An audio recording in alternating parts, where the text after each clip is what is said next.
about this, an unsolved murder case in Boca Raton. The FBI is now offering a $400,000 reward.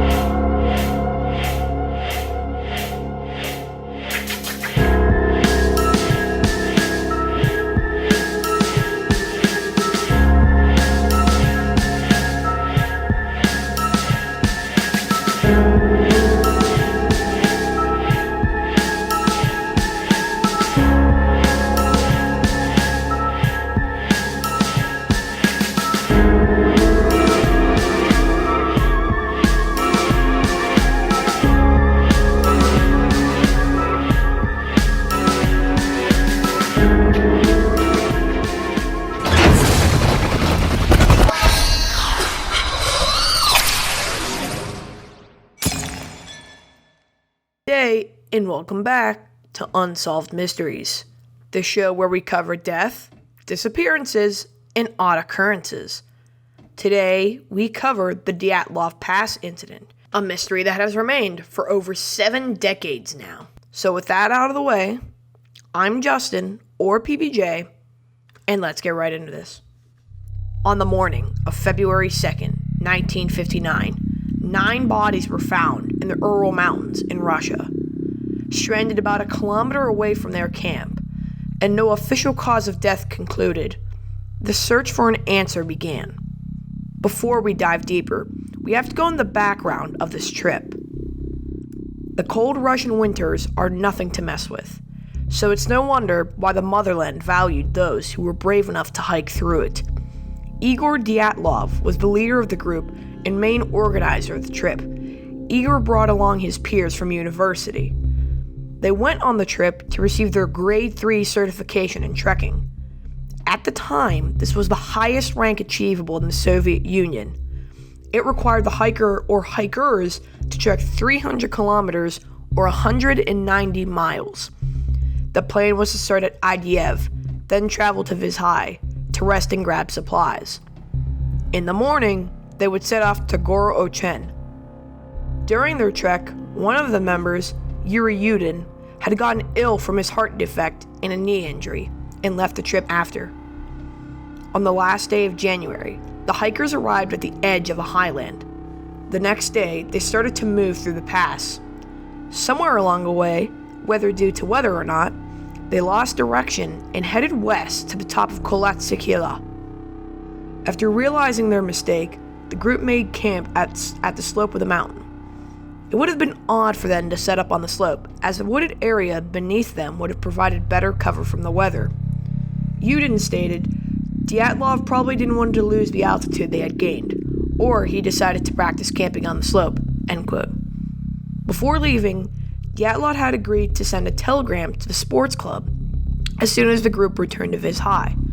Dyatlov had said that if they had not received a telegram after the 12th, then something had gone horribly wrong.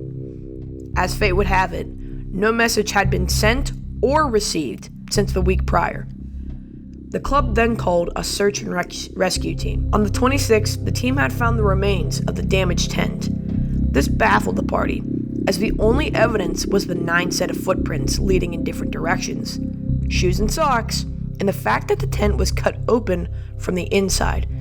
Later, the team found what looked like the remains of a fire and 2 frozen bodies. Between the camp and the first 2 bodies, they found 3 more corpses. The final 4 were found 2 months later under 4 meters of snow.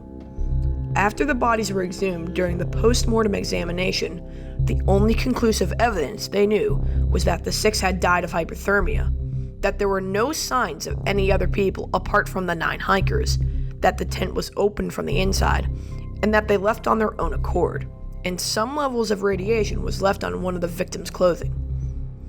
So with barely any explanation, we can now get to some theories.